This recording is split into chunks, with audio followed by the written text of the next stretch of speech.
Okay, Shalom Aleichem, everybody. Welcome. Thank you so much all for coming.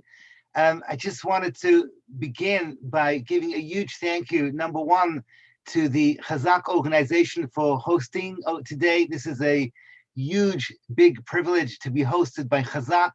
In general, anything to do with Chazak is Torah, basically the number one on the internet, together with their sister organization, Torah Anytime, the number one disseminator of Torah throughout the world.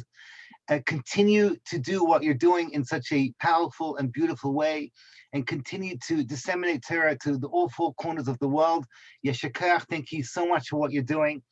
I also want to thank the NCSY organization, because they are basically sponsoring the event.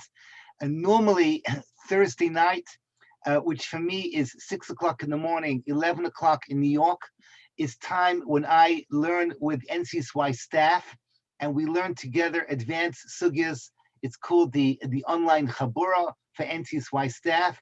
But today we decided through a vote over WhatsApp that we would dedicate this evening to learn in memory of the 45 korbanos of last week. I can't believe it's been 7 days, but it's been 7 days. Basically, this time last week, it was Klal Yisrael was plunged into this deep Gehenna, and I want to learn Le'ilu Nishmasam. Most of the shir is going to be positive, upbeat, chizuk, preparing ourselves for the coming Yom Tov of Shavuos. Yeah, I need some coffee. That's basically my hint when I make mistakes. And Be'ez Hashem Yisbarach, together we're going to learn Emit Hashem kedoshim. I do want to say right up front that today's class is going to include somewhat novel kedoshim, somewhat ideas that maybe are even slightly controversial. They are my own ideas. I dafka specifically did not discuss them with my peers or my superiors, because I want it to be my own Torah. I want it to be my own ideas. If my Rebbe Rav Moshe Shapiro was around, I would have shared it with him first and got his approval. He's not around, so Be'ez Hashem Yisbarach, Hashem should give me siyata d'shmaya. Then what I'm saying now is going to be Torah's emes. It's going to be proper Torah. So let's begin at the beginning. Literally, I want to begin at the very, very beginning, and the very beginning begins in the Garden of Eden. So be'emes, the truth of the matter is that our story, the story of Klal Yisrael, begins with two people, Adam and Haba, who back in the Garden of Eden was really one person.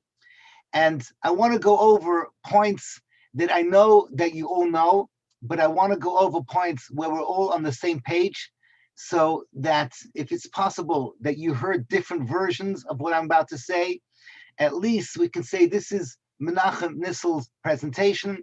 It's based basically on the writings of the Ramchal. Anyone can open up a Sefer Derech Hashem and read the chapter 2 and chapter 3 and chapter 4 of Chelik Aleph, and all the ideas are basically summarized over there. And basically, what we need to know is that the story of humanity begins with Adam and Chava in the Garden of Eden, and the Ramchal says we need to study it, because the story begins in the Garden of Eden and the story will end in the Garden of Eden. Technically speaking, if you want to be exact, the place that we're talking about is called Gan Eden Hatachton, the lower Gan Eden. The higher Gan Eden is the place where we go to after our die, and the higher Gan Eden is without a body. But the lower Gan Eden is on terra firma, is on earth, is where we are right now, on the physical world that we're in. And that world that we're in is basically beginning with what we call a Gan Eden. It's a garden that is called Eden Ayin Daled Nun. And HaKadosh Baruch Hu says to Adam and Chava the following words: you are here basically to fulfill my big plan. And my big plan, as the Zohar brings down, is basically two things. As the Pasuk says, I quote to you, Bereshis Perek Beis, Pasuk Tesvav, that you are brought down into this world, la'avda u'lashamra. La'avda means to work the garden, u'lashamra, and to guard the garden, to protect the garden. Now, obviously, These are not physical things, because what are you protecting the garden from? There were no thieves in those days. What exactly is happening? So the Zohar, if you want to see the Zohar, it's brought down in the Orach Chaim HaKadosh. The Zohar in Tikkuni Zohar Nun Ches brings down that La'avdai, that is what we call mitzvahs asay. L'shamra is mitzvahs leis asay, positive commandments, negative commandments. Basically, what we call the original pristine expression of Torah. The original version of Torah is la'avdai l'shamra. The mitzvah of l'shamra, to guard it. In practice, the single most important mitzvah would be to be able to withhold the temptation of eating from the Eitz Hadas. Why? As the Zohar brings down, because we are told that the Eitz Hadas belongs to the seventh day of creation. It belongs to Shabbos Kodesh. When Shabbos Kodesh comes in, then you can eat from the Eitz Hadas. You, Adam and Haba, will become the equivalent of what we call today the Melech HaMashiach. The world will have come to its conclusion successfully, and that Shabbos would be the Shabbos Kodesh that we call today the Shabbos of Achris Hayomim, and you can enjoy the fruits of your hard work, the fruits of what you've done during that first Friday, which we call the Olam Hazeh. You would have enjoyed that Shabbos Olam Haba. That is what we call Plan A. If everything succeeds, Shabbos Kodesh on the seventh day of creation would have been the time for reward. It's important to mention this point now. When we say Adam and Chava, it's important to remember that the original Adam, if you know someone called Adam, so it's not a real name. Today, it is a real name, but the original name, Adam, was not a shame of a person, but rather it's what we call humanity. The original Adam was a male and a female in one body, and that was the one that received the instructions, la'avda or la'shamra, mitzvahs asay, mitzvahs leis asay, the pristine original format of what Torah is all about, went to this creature of God, this perfection called Adam/Chava in one person. They were one guf in those days, and they received the instructions of how they should live their lives. Another thing that you need to remember about what happened in the Garden of Eden. There was what we call a nachash. How do we know about the nachash? From the coloring books. Of course, everyone knows exactly what the nachash looks like. Some kind of a sleazy secondhand salesman. I would say from Queens, but I don't want to get into trouble with the Chazak organization. But that's it. That's the original picture of the snake. Wrong. The way to picture the snake is what we call the koach of pitui, the power of seduction, the ability to get you to do something that you do not want to do by creating what we call an imaginary world, inviting you to walk into that imaginary world. And their logic it takes is to go against what you really want to do. That was the genius of the Nachash, was to create this Olam Hadimyon for Chava, who in turn passed it on to Adam. And after that, everything collapsed. Man had to die. Adam and Chava became infected by what the Gemara in Shabbos calls the Zuhamas HaNachash. The pollution of the Nachash was inside of us. That can only be destroyed by man dying. The body goes into the ground. The neshama goes to Gan Eden HaElyon. And the body has to get rid of all the negative Zuhama, the negative pollution of the Nachash. How does the story end? So first of all, we have to remember that the original version of the story ended by being kicked out of the garden. Quote, V'yishacheyu Hashem Elokim migan Eden, v'yigarish Yisrael, HaKadosh Baruch Hu sends us out of the garden, and HaKadosh Baruch Hu basically is megarsha. He, so to speak, he divorces us from the world of the Garden of Eden. I want to make a very, very important statement. I don't know why I have to keep on saying this. I don't know why my students can hear this once, twice, three times. It is important to understand that to picture the Garden of Eden as being either someplace on a planet far away or some secret Shangri-La on the other side of the river Sambation, somewhere in Africa or somewhere in Asia, that is not someone who's on an advanced level should understand. Gan Eden and I might say Olam Haba, which is where the world ends when we go back to Gan Eden. Gan Eden is right here on earth, on terra firma, where we are right now. Right, I'm seeing Kyle in front of me in Toronto. Right there, we've got our Gan Eden. There, we've got our Olam Haba. What exactly is this place? The way that my Rebbe, Ramesh Shapiro, taught it to us, he quoted his father, who heard it directly from the man who came up with the idea, the tells a Rav, or Eli Meir Bloch. He said the following mashal, the following parable. He says, what we had in Olam Haba back in the day, which we call Gan Eden, what we had is what's called a sixth sense. That sixth sense was taken away from us, and we ended up going from being in the Garden of Eden into the world that we're in now.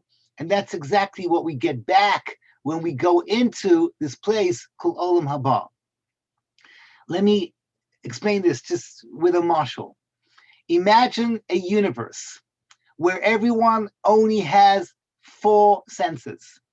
So what does it mean to have 4 senses? So the easiest is to see, I can see you, right? I can see you now. Imagine that my forehead and my cheekbones was basically one piece of skull. There was no place for eyes. There was no sockets for eyes. Imagine that there was no part of the brain that could see. Imagine that everyone had always been blind, meaning there was no concept of vision. So how would the world look like? The answer is we would figure it out. We would not know why the sun rises or why the sun sets, because no one has ever seen the sun. We would not know why the tides come in and come out, because no one has ever understood the power of the sun. No one has ever seen color. No one has ever seen rainbows. No one has ever seen butterflies. Everyone has just seen darkness. That's the only thing that we know. I have no idea how the shidduch scene would work in such a universe. Probably the rabbis would give us some kind of permission to like poke each other. Somehow or other would have to figure this out. But the bottom line is, if you can imagine a world where everybody is blind, and then one day it happens, suddenly out of nowhere, this mist appears, and boom, a socket appears. Boom, there are eyes inside. Boom, there's a part of the brain that can allow us to see. And there we are. Le colores. Da, da, da, da, da, da. Suddenly you see the beauty of color.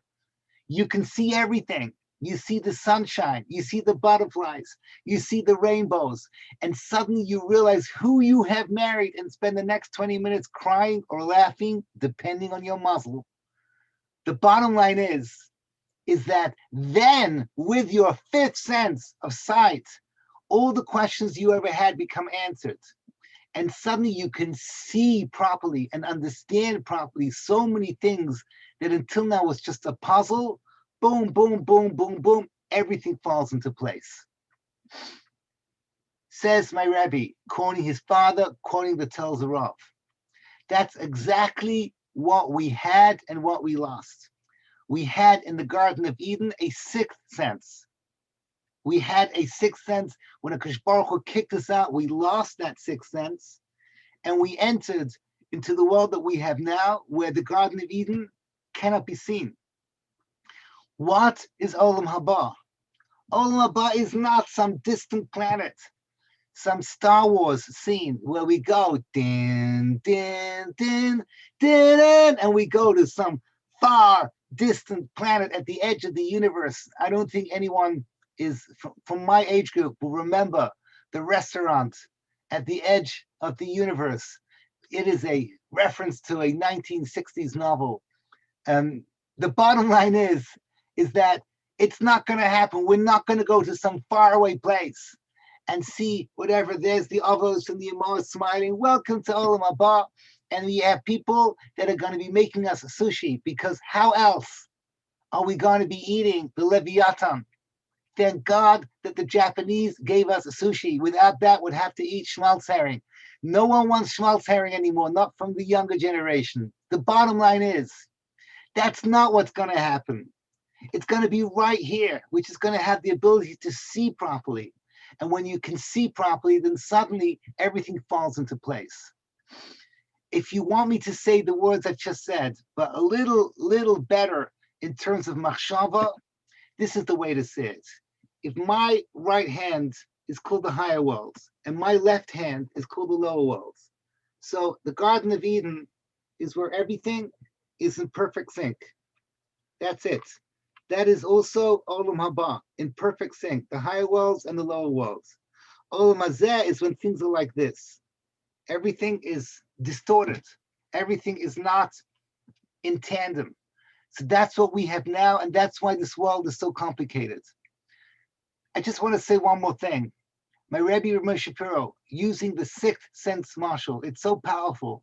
But today, in 2021, there's a much easier marshal that my Rebbe didn't know about. I'll give you a clue. Here we go. Welcome to Hogwarts. It's very simple. Back in the Garden of Eden, we were witches and wizards. When we got kicked out, we were demoted and became muggles. The genius of the world of J.K. Rowling's is that she created this double reality. She created a world where if you go to London and you're just a muggles, you can't see the Ministry of Magic. You can't see the wars going on. But if you have that magic, so then you live on that dimension, you can see everything. In other words, if you would take a time machine and go back in time and go back into the Garden of Eden and open your eyes, you would see nothing. Not because you are blind, because you don't have the kalim, the vessels to see this higher dimension.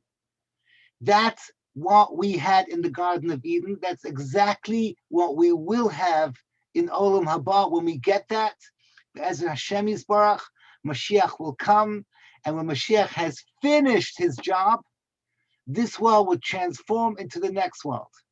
The 6 days of this week will become Shabbos Kodesh, and Motzei Shabbos Kodesh is the final completion, where the world enters into the 8th millennium, which is pure, undiluted pleasure, which we call Olam Haba. Okay, so if everyone is with me now we can understand something very, very deep. And I'm telling you that you all know this, but you don't know this. Everyone knows that there was a moment in history where a nation decided to take upon themselves the challenge of filling in the shoes of the failed Adam and Eve, the failed Olam and Haba. Who was that nation? Klal Yisrael. Klal Yisrael began with the Avos, Avram, Yitzchak, Yaakov, Sarah, Rivka, Rachel, and Leah, and they started something new, and they said, we will recreate the Adam of the Garden of Eden. We will recreate Adam and Haba. To get there, we had to go for 210 years. We had to be cleansed. In Egypt, we come out and we start a journey called Sfiras HaOmer. Your mission, if you choose to accept, is going back to the Garden of Eden, recreating that perfect world. Klal Yisrael was the nation that was going to have their 6th sense back. That's why it's called Har Chorev. The destruction is the destruction of the rest of the world. They are still in a state of 5 senses, and we have 6 senses. Why is it called Har Sinai, Mount Sinai? Because they hate us. Why do they hate us? In exactly the same way that a teenager hates that classmate, he or she, that can afford the latest Apple, and you've got the old version, and you feel something from, ancient history with your old phone, and she's got the latest phone, he's got the latest phone. Lahavdil elef havdalas. Klal Yisrael got their 6th sense, and everyone else is still with 5 senses. So there's Sina. This is the true source of all anti-Semitism, is that jealousy that we were zoche. We merited to have a 6th sense. And that 6th sense, even though we lost it with the sin of the golden calf, which is Klal Yisrael's version of the sin of Adam and Eve with the snake. So the snake became Satan, and eating from the Echad became thinking that Moshe Rabbeinu was no longer with us, as the Satan showed us. That was the seduction of the Satan. We still have it inside of us, meaning the Jewish nation contained inside of ourselves that sixth sense that's ready to come out. The rest of the world does not have it. So now, stay with me. How did we transform into Adam and Haba before the Chet? So let's read what the Torah tells us at the very beginning of the 19th chapter of Sefer Shemos. This is the story of Matan Torah, and you all know this. Here we go. Pasuk Gimel. Vayichan Sham Yisrael Neged Ahar. For those of you from my age group, maybe Nati Stern knows this song as well. Vayichan Sham Yisrael El Neged Ahar. Vayichan Sham Yisrael El Neged Ahar. What does Rashi say? Let's sing it together. Ki ish echad. Oh, belev echad. There we go. Ki ish echad. Belev echad. Klal Yisrael came beish echad. Belev echad. Who is that ish? Who is that man? That man is Adam and Chava before the Chet. Ish echad belev echad. Klal Yisrael, 600,000 primary souls forged together in perfect harmony, in perfect unity. When you are looking at me, which I apologize that you have to do, but that's the way that Zoom works. You see a person, you don't see a nose, which is huge with Zoom. You see eyes, you see a beard, okay, you see ears, you see a tie. Wrong, you see Menachem Nissel. And that's the way you relate to me, as a Adam, as an Ish. So that my nose and my toes is all part of the same person, even though for me, they each contribute something unique and special. Each part of my body, if I could say that my body has 600,000 components like Klal Yisrael, so the net sum is Kul Adam. My heart pumps living chiyus, living vitality to my brain and to my toes simultaneously. That's Ki ish echad belev Yisrael. This is Klal Yisrael with the beautiful, beautiful perfection that we achieved at SInai together. How do we get there? Through hard work, through Sfiras HaOmer, step by step, until we got to this level called Ki ish echad belev echad. At that point then, we went back into this world called the world of Adam and Haba. That world is the world of Gan Eden. How does it express itself? So now we have a deeper understanding of what we learned when we were children. Remember, we learned at SInai, the sick became healed. Remember, we learned that the sick became healed. Anyone who was crippled could walk. Anyone who was blind who could see. Or as my Rebbe, Reb Moshe Peretz would say, anyone who had an extra chromosome. I'm hoping that you know that I have a beautiful granddaughter. I call her Princess Khani. And yes, you should follow her on Instagram. My granddaughter is an Instagram model.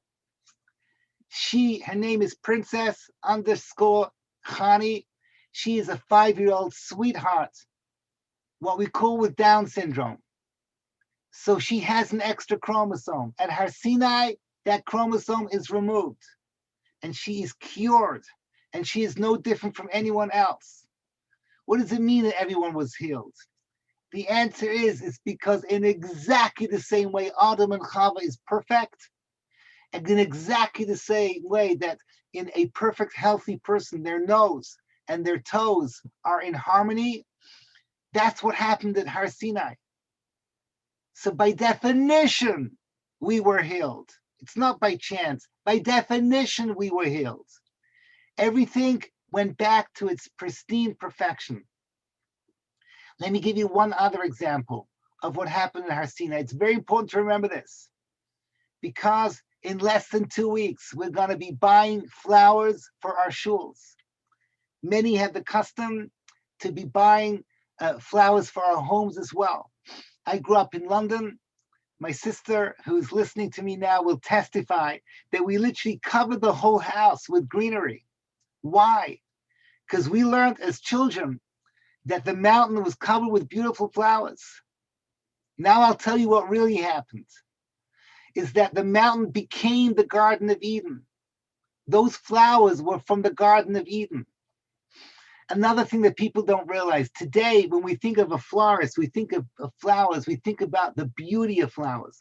We buy roses, we buy tulips and daffodils for the visual pleasure. In ancient times, the beauty of flowers was really how they gave out with their beauty this incredible fragrance, this incredible smell. A couple of years ago, I was in Amsterdam. You should go to Amsterdam, put it on your bucket list. In my opinion, the most incredible thing after the Portuguese-Spanish shul, which is where the Ramchal wrote Sefer Mesilas Yesharim and Derech Hashem. After that incredible shul, you go to the flower garden. The flower garden is the size of Har Nof. It is huge. Flowers from all over the world. And you can't smell the flowers because, as it was explained to me, over the last generation, they've all been genetically modified. Boom, they got more beauty, but they lost their sense of smell. The sense of smell was the one part of Adam that could not be contaminated by the chait of Adam and Haba. The snake got to our eyes, got to our sense of touch, the sense of taste, the sense of hearing. They couldn't touch the sense of smell. You know why? Because Hashem breathed into our nostrils the neshama that made us perfect. There's a reason why Jews have big noses. It's not because air is free. The reason we have big noses is because we have big neshamas. You'll see. Simcha Levi, you heard it from me first. When Mashiach comes, everyone will want to get a nose job, to have a big Jewish nose. That's the way it's going to be. Taylor Swift will be first. Remember, Simcha, you heard it from me first. The bottom line is that world that we had, Adam and Chava, Lifnei HaChet, was transferred to the Garden of Eden, and by definition, we exalted in the sense of smell, smelling the Garden of Eden. The same way that Yitzchak Avinu, he knew when that coat from the Garden of Eden came in. He knew that came from the garden because he knew it from the power of the sense of smell. Now, stay with me. It's about to get really interesting. We're now in the Garden of Eden. Everything is perfect. We are Ki'ish Echad B'Lev Echad. We receive the Torah as one nation with one heart. Now we understand what it means that Shlomo HaMelech said that Har Sinai was Hashem's wedding day. Generally speaking, a man marries a woman. That woman is a complete human being, is perfect. And the man is perfect, and together they make a zivug. Klal Yisrael became that woman at Har Sinai because we became Adam and Chava before the Chay once again. We recreated perfection. And therefore, HaKadosh Baruch Hu had now a partner. Once again, Adam and Chava could be La'avdai or L'Shamro. It's just then at Har Sinai, La'avdai or L'Shamro became 613 mitzvos. 365, 248, positive, negative. That was the new expression of Torah. Given over to one being called Klal Yisrael Ki'ish Echad B'Lev Echad. Now I want to add something else, something incredible. And you all know this, but let's just speak it out together. Everything that happens in life has its roots in the book of Genesis and Sefer Bereshis. Ma'aseh Avos Siman Labanim, in honor of my Chazak friend, Ma'aseh Avot Siman Labanim. How does it work? In the book of Sefer Bereshis, where do we recreate the Garden of Eden? A lot of people don't know this. We had it all at that moment when Yaakov Avinu was on his deathbed. At that point then, Yaakov Avinu became Har Sinai. He became, in the language of the rabbis, Merkava L'Shechina. He became the Aleph, representing Hashem. And he was surrounded by his 12 sons.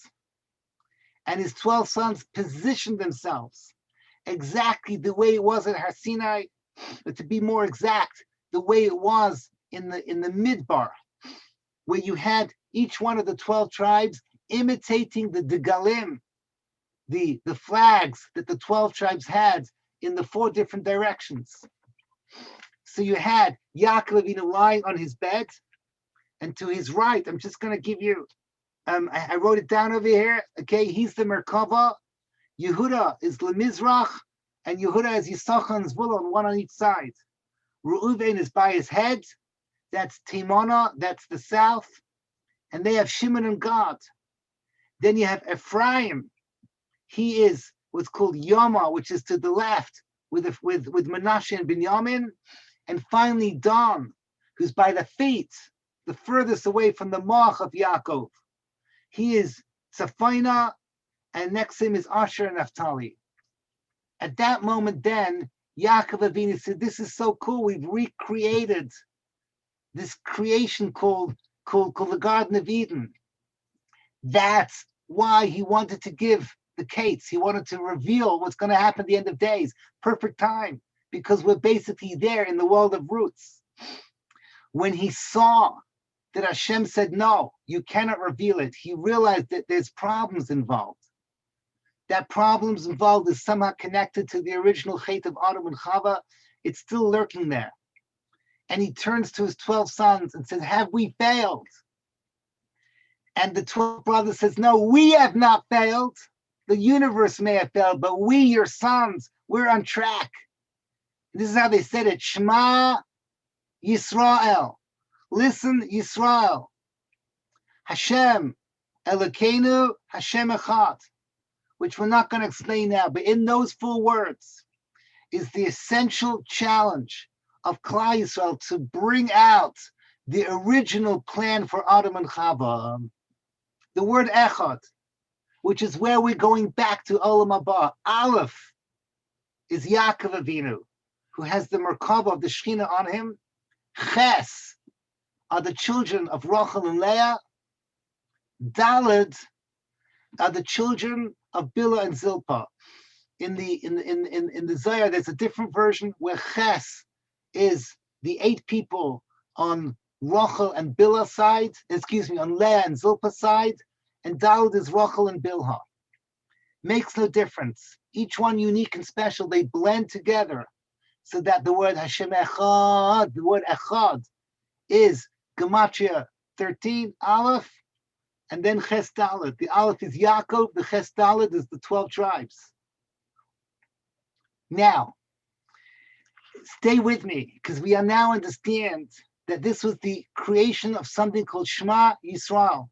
Yisrael originally was Yaakov, but Yisrael would now become Klal Yisrael. How many times have you said the word Klal Yisrael in your mind without thinking about what the 2 words means?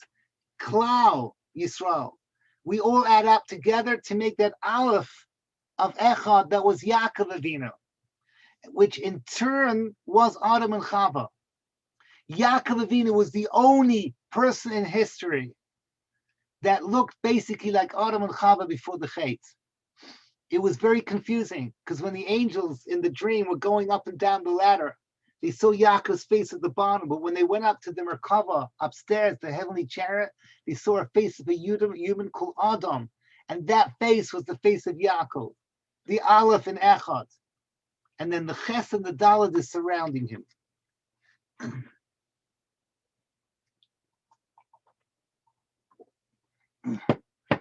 I'm so glad I have my notes, because otherwise I would forgot to tell you something beautiful. I apologize, you've all davened Ma'ariv already, and you've all counted. Hoid should be Yesod. But if you would have remember this tomorrow morning, you're going to say the Shemona Esrei. The first bracha is avos. We recreate the avos, and we say Hashem's going to bring the geula to who? Baby Gael, livnei b'neihem. How many times have you said livnei b'neihem without thinking? Why do we say livnei b'neihem? Just say b'neihem, the children of the avos. Livnei b'neihem. The b'neihem are the shvatim. The shvatim get an honorable mention in the first bracha of the Shemona Esrei. They are the link from the avos to Har Sinai through those who live nei b'neim l'man shemo bi'ava. Bi'ava is gematria 13, is gematria echad. Bi'ava is the way that we create this perfection. Bi'ava, the power of love, is the way that Klal Yisrael fused into one, so that we could marry HaKadosh Baruch Hu at Har Sinai. Klal Yisrael move into the future. They have a Mishkan. The Mishkan eventually becomes a Beis HaMikdash. The Mishkan contains a secret. The secret is the way that we constantly connect to Hashem. They're called karbanos. They're called sacrifices. There's two types of sacrifices. A karban yachid, where I, representing one unit in Klal Yisrael, will bring my shlamim. If I sin, my chatos. I bring my karbanos. I bring my mincha. But there's another type of a carbon called a carbon tzibur. The idea of a carbon tzibur, the oila in the morning, the ola in the evening, are those moments where we remind ourselves that we were once ki'ish echad b'lev echad. The ola that we bring in the Beis HaMikdash belongs to all of Klal Yisrael. Every single component of Klal Yisrael is in. How? By giving that half a shekel. A half a shekel, as I'm sure you know, it's a half, because the other half is Hashem himself. As the Meron says in Parshas Kisisa, we give our half, and Hashem is the other half. And all our half shekels, which are given by the men that include the women, just like Adam then was a male that included the female. And together, it boils down to the flesh of an animal, of a sheep, that's given over to HaKadosh Baruch Hu. We recreate that Mesiras Nefesh, that unity that a wife gives over to her husband, that we perfected at Har Sinai, and that goes back to the Garden of Eden, passing through the scene of the death of Yaakov and is surrounded by his 12 sons. Okay, so I want to share with you something very heavy. I apologize, but it's very important that I say this. And it's very important that you know this. The idea I'm about to present to you is not my own. It's from a man called Nesiva Shalom. I don't know if you recognize this picture over here, but this is from an English version of a book called Haruga Alecha. It is the essays of the Nesiva Shalom about the Holocaust. Just to give you some background, the Nesiva Shalom, the Shalom Noach Berezhovsky, is the Slonim Rebbe. Slonim, during the Holocaust, was completely and totally destroyed. It's actually an interesting place because it's on the border of Lithuania and Poland. Before the war, it had two world-class yeshivas. One was Hasidish, run by the Slonim Rebbe, and the other was run by Rebbe Chanan Wasserman. It was a branch of Baranovich. The Slonim was a Makam Torah. It was wiped out, nothing left by the Nazis.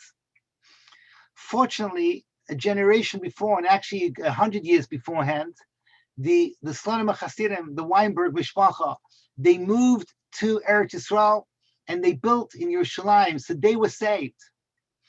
But everything in Europe was destroyed. And the Slonim Rebbe asked a very powerful question. It's a scary question, but he asks it.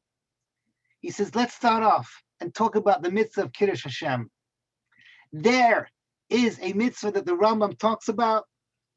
The Rambam, just give me you photocopy this over here.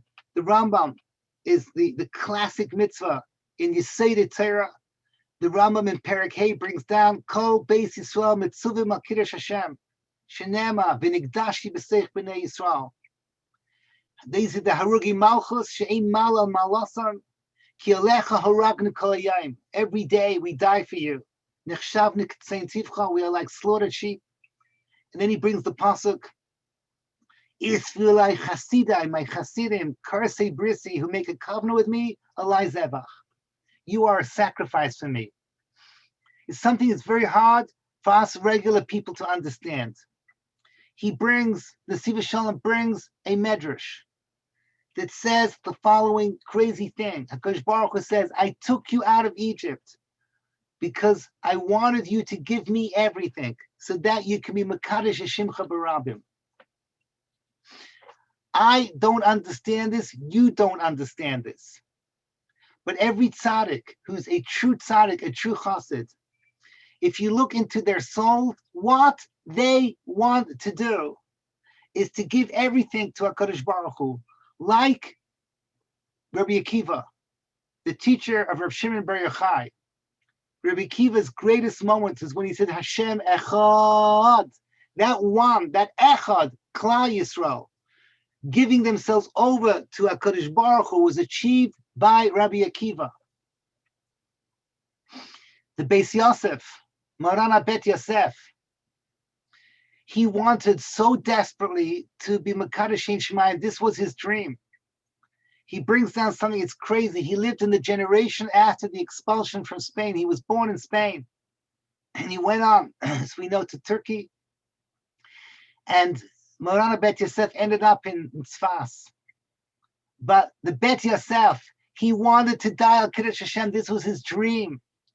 And the Malach came to him in a dream and said to him, no, no, no. I know what you want, but Klal Yisrael wants the Shulchan Aruch, the Shulchan Aruch. It was a trade-off. What's more important, to die al Kiddush Hashem or to write the Shulchan Aruch? The Malach had to paskin for him. But throughout generations, Tzaddikim wanted, they dreamed of one thing and one thing only. V'ahavta es Hashem Elokecha b'chol levavcha u'b'chol nafshecha. Levavcha is Yisurim, and nafshecha is giving up your life. U'b'chol moedecha, because some people, their money is more important than everything. But the bottom line is this v'ahavta? Once again, I apologize that I have to make a Harry Potter reference. The one thing that Voldemort couldn't understand is the power of love. When you love someone, so every single listener who is a parent knows that without thinking, you'd give everything for your child. When you love someone, the definition of love is that the recipient of my love is so important to me, I cannot exist without them. I give them my all. Ask the Nesiv Shalom a horrible question. How can you say that there were 6 million kedoshim, 6 million people that died al Kiddush Hashem? Factually, it's not true. The bottom line is, if you learn your Holocaust history, you learn about in 1944 the Hungarian transports that were sending 8,000 to 12,000 Yidden a day to die together, ki ish echad b'lev echad, in gas chambers. At that moment then, even though Klal Yisrael were represented by all corners of the world, every single type of Jew was there, and you couldn't tell the difference between one Jew and the other in a gas chamber. In reality, they did not get a chance, most of them, to say Shema Yisrael Hashem Elokeinu Hashem Echad. They didn't know what was happening until it was over. The last thoughts that they had was confusion. They didn't know what was going on. How could they possibly be called that they are martyrs? Martyrs means you choose. Like we mentioned Spain, choose the cross or choose fire. And you choose fire because you won't give up. You'll give up everything for Hashem. Never happens. So he comes along and he says very powerful words over here that, as usual, we don't ask questions about what HaKadosh Baruch Hu does. This belongs to a world beyond us.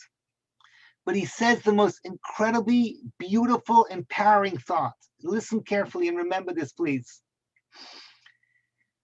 I'm going to say it very, very quickly because I see we're running out of time. But basically, he says the following thing. We all know that, I'll say it the way he says it. He brings down that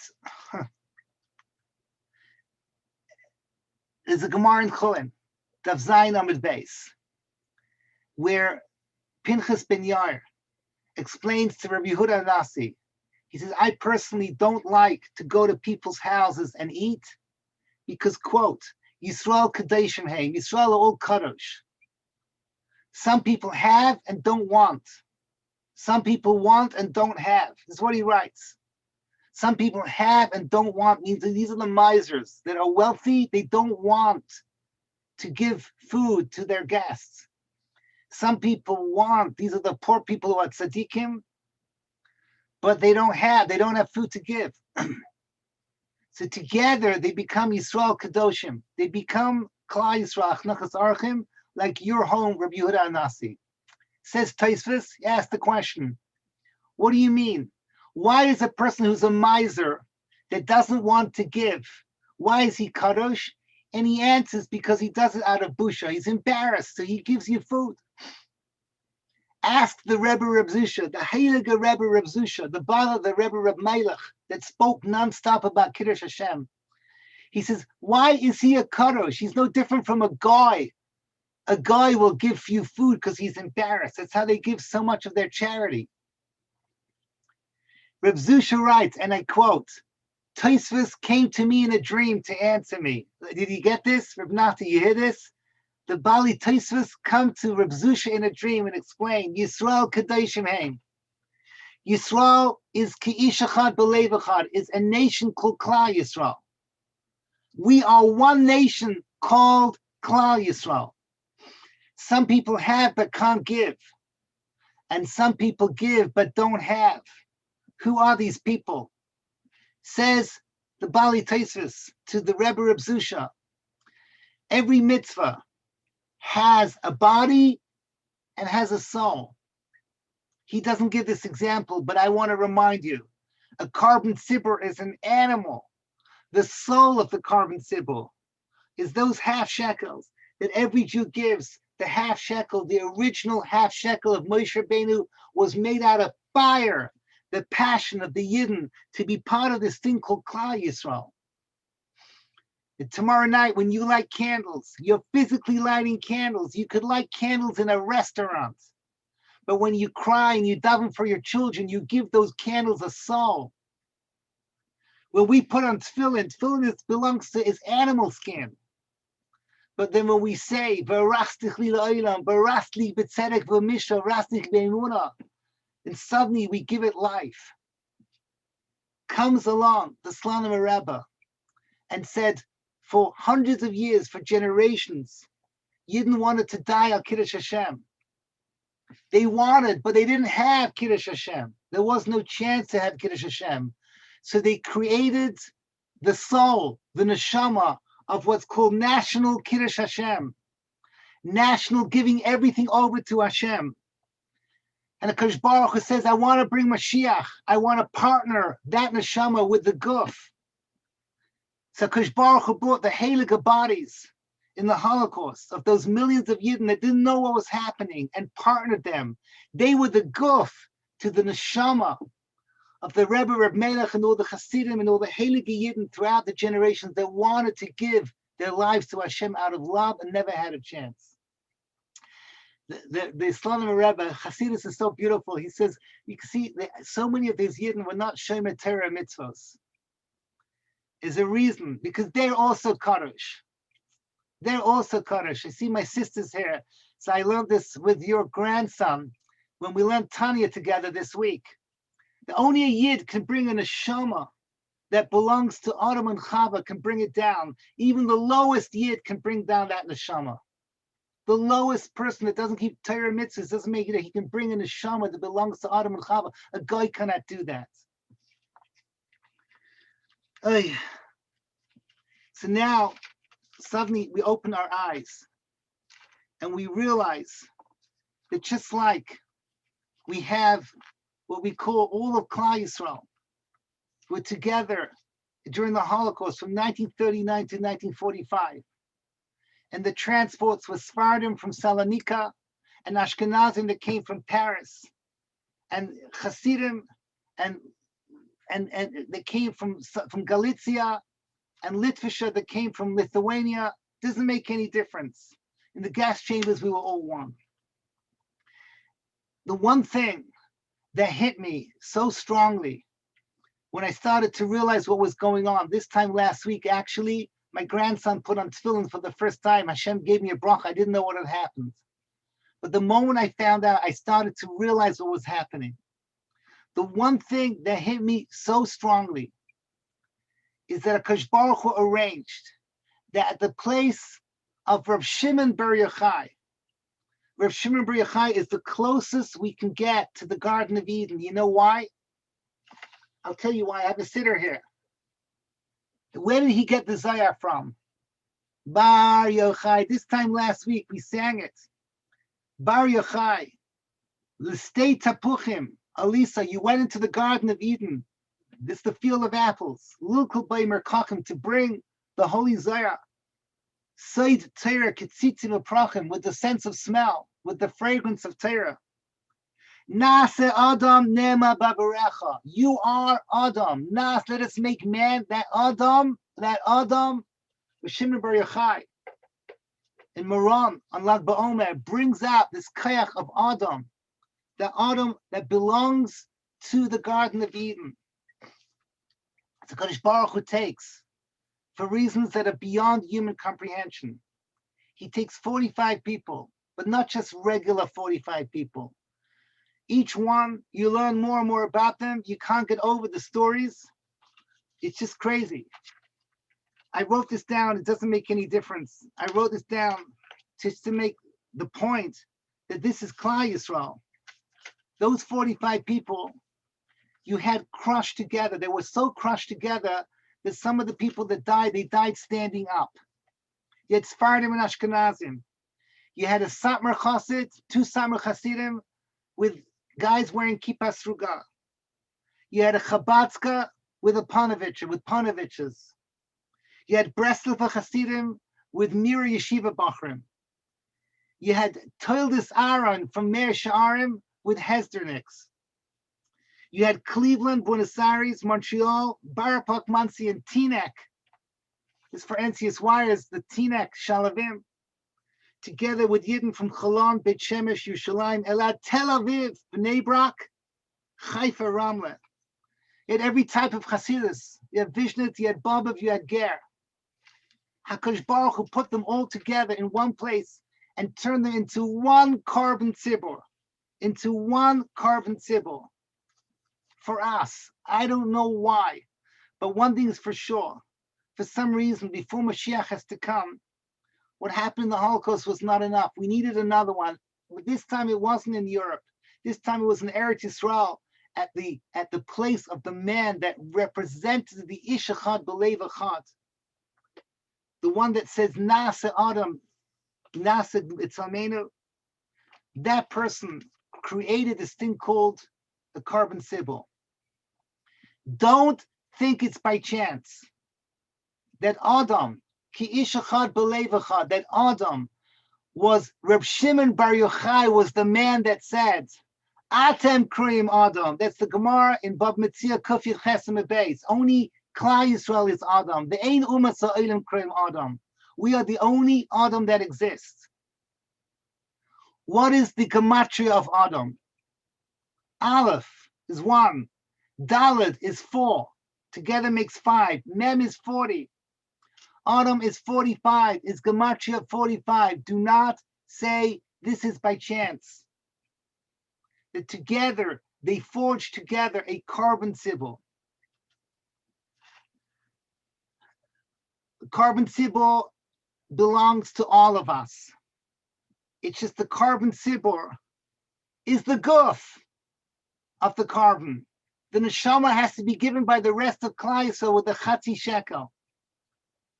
So normally you give the Chatzi shekel before, but HaKadosh Baruch Hu here is saying to us, I want that Chatzi shekel. I want that fire. I want I want you to give your little thing. On Thursday, here in Har Nof, I have a student. Her name is Sarah Koltai. I taught her in Dar Chabina. Her younger brother, Ozzy, a 13-year-old boy, mamish like a Yanuka. Yanuka are those child prodigies. He was otherworldly, this 13-year-old child. The street cleaners of Har Nof came along, and they came up because they wanted to pay their respects, because little Ozzy, every single time he would see them, would go up to them and thank you for cleaning the streets of Yerushalayim. You're the one that makes my city beautiful. Little Ozzy, he always talked about, quote, micro mitzvos. Micro mitzvos is the ability to unleash kedusha with something very small, like smiling at a street cleaner. Another example of a micro mitzvah, when Reb Chaim Kanievsky's son said to his father, what should we tell the people? He says, don't think to what happens. It's beyond our understanding, but you should do something small. Reb Chaim Kanievsky's example,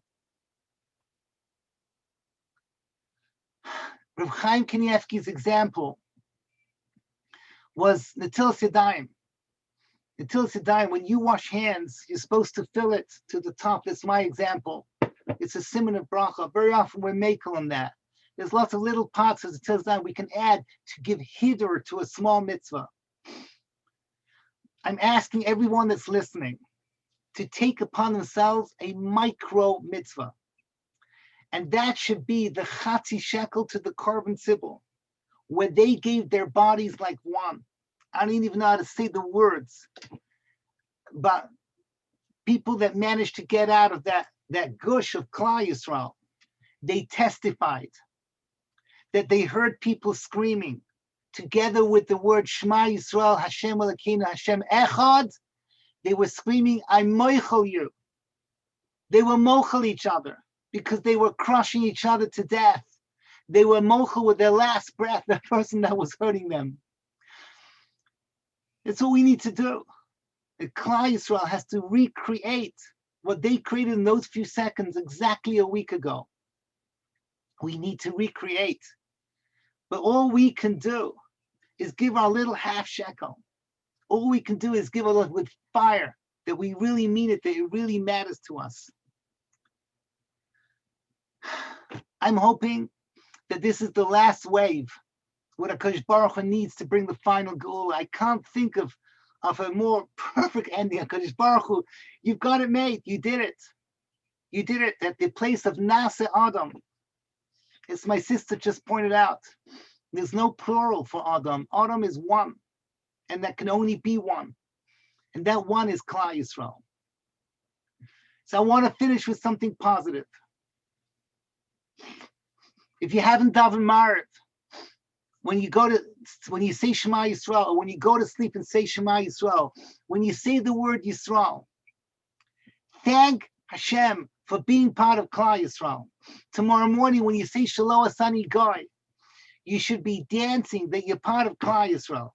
Statistically, we're all Chinese. Think about that. But no, we're part of this small, teeny nation that is going to bring out the Ratzon of HaKadosh Baruch Hu in the Garden of Eden. All that's left for us to do is that last shlab, the little micro mitzvah that Ozzy wanted, that small little thing to make that carbon symbol, that last carbon symbol of Kiddush Hashem, that HaKadosh Baruch Hu needs to bring everything together. And with that, the Ezras Hashem Yisbarach, this Shavuos, Klal Yisrael can go back this Shavuos and recreate Ki'ish Echad B'Lev Echad. But this time not at SInai, this time in Yerushalayim, Ir HaKodesh, this time in the place of the Beis HaMikdash, where we can bring once again the Mincha Chadasha together with Mashiach Tzidkenu B'Mher V'Yameinu. Thank you for the schos to be able to teach this Torah.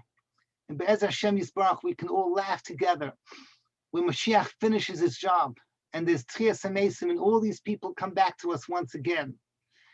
And once again, the Nase Adam, Nema Babarecha of Reb Shimon, goes back to the Echad B'Lev Echad of Har Sinai, which goes back to the Adam of Haba Har Sinai, and we can enter into Shabbos Kodesh with a Kodesh Baruch Hu and enjoy Li'is'anig al Hashem L'netzach Netzachim. Thank you so much for listening, and we should all share together the Suras Tovos.